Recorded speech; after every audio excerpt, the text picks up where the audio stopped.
నమస్తే, welcome to RR news. నేను పలివెల రాజా. ఆంధ్రప్రదేశ్ రాష్ట్ర రాజధాని విషయంలో మాట తప్పింది ఎవరు, మాట నిలబెట్టుకుంది. ఇది రాజధాని కాదంటూ మాట మార్చింది ఎవరు, అదే రాజధాని అని ఫిక్స్ అయిపోయింది ఎవరు. ఆంధ్రప్రదేశ్ ప్రజలు మైండ్ లో ఒక ఫిక్స్ అయిపోయారు. ఆంధ్రప్రదేశ్ రాజధాని ఏదంటే అమరావతి. అన్ని రాష్ట్రాలకి రాజధాని ఉంది కదా, మన రాష్ట్రానికి రాజధాని ఎందుకు ఉండదు, ఎందుకు ఉండకూడదు? అమరావతి రాజధాని ఫిక్స్ అయిపోయాం. ఎందుకు ఫిక్స్ అయిపోయాం? ఆనాటి పాలకులు, తెలుగుదేశం పార్టీ పాలకులు తెచ్చి ఇదిగో అమరావతి ఈ రాజధాని అన్నారు. సరే, 2019 ఎన్నికలకు ముందు చంద్రబాబు నాయుడు గారు ఆ పార్టీ ఏ విధంగా ప్రచారం చేసింది? జగన్మోహన్ రెడ్డి గారు ముఖ్యమంత్రి అయితే గనక అమరావతి రాజధానిని మార్చుతారు, ఖచ్చితంగా అమరావతి రాజధానిగా ఉంచరు, ఎట్టి పరిస్థితుల్లో మార్చి తీరతారు అని ఒక గ్లోబల్ ప్రచారం చేసింది. అప్పుడు వైసీపీ నేతలు కానీ జగన్మోహన్ రెడ్డి గారు ఏం చెప్పారు? ఇది ఒక విష ప్రచారం, తెలుగుదేశం పార్టీ చేస్తున్నటువంటి విష ప్రచారం ఇది, ఎట్టి పరిస్థితుల్లో రాజధాని మార్చరు, ముఖ్యమంత్రి అవ్వగానే ఆయన ఇక్కడే ఉంటారు, ఇక్కడే ఇల్లు కట్టుకుంటారు, జగన్మోహన్ రెడ్డి గారు ఇదే రాజధానిగా కొనసాగిస్తారని ఆ పార్టీ నేతలు చెప్పారు. స్వయాన జగన్మోహన్ రెడ్డి గారు చెప్పారు. స్వయాన అసెంబ్లీలో కూడా జగన్మోహన్ రెడ్డి గారు 30,000 ఎకరాలు సరిపోవు, ఇంకా ల్యాండ్ పూలింగ్ చేయాలన్నారు. అటువంటి వ్యక్తి రాజధాని మారుస్తాడని ఆంధ్రప్రదేశ్ ప్రజలు ఎలాగనుకుంటారు?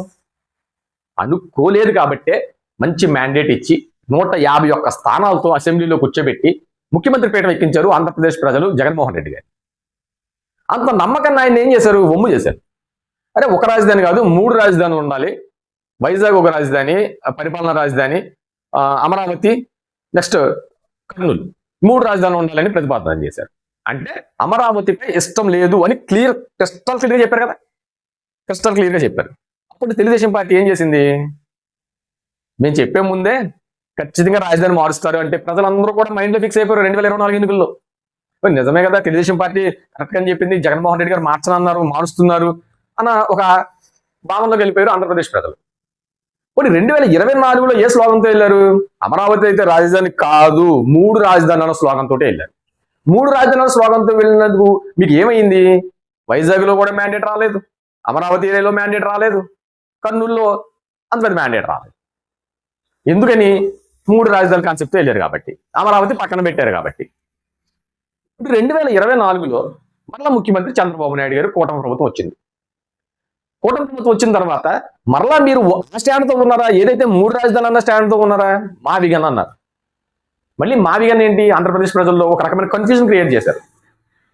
ఆ పార్టీ నేతలు ఏం చేస్తున్నారు? ఇప్పుడు జగన్మోహన్ రెడ్డి గారు చాలా కరెక్ట్గా చెప్పారు, రోడ్ కనెక్టివిటీ, పోర్ట్ కనెక్టివిటీ అన్ని ఉంటాయి, జగన్మోహన్ రెడ్డి గారు చాలా కరెక్ట్గా చెప్పారు అన్నారు. సరే, కరెక్ట్గా చెప్పారు అనుకుందాం కాసేపు. మరి 2019 నుంచి 2024 మధ్యలో అధికారంలో ఉన్నప్పుడు ఇదంతా ఎందుకని గుర్తు రాలేదు? ఎందుకు 3 రాజధానులు అన్నారు? ఈ కనెక్టివిటీలు, ఈ పోర్ట్ కనెక్టివిటీలు ఎందుకని గుర్తు రాలేదు?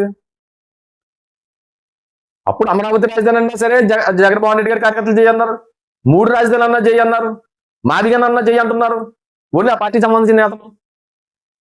మళ్ళీ రేపు 24 ఎన్నికల తర్వాత మళ్ళీ ఇంకేమంటారు? అసలు వైసీపీ పార్టీకి అమరావతి ఇష్టం ఉందా లేదా? లేదు. ఇప్పుడు మాదిగనని పెట్టాలా, లేదా 3 రాజధానులు కావాలా, ఏంటి అనేది మాత్రం ఆంధ్రప్రదేశ్ ప్రజలకు వైసీపీ అయితే ఖచ్చితంగా సమాధానం చెప్పి తీరాలి.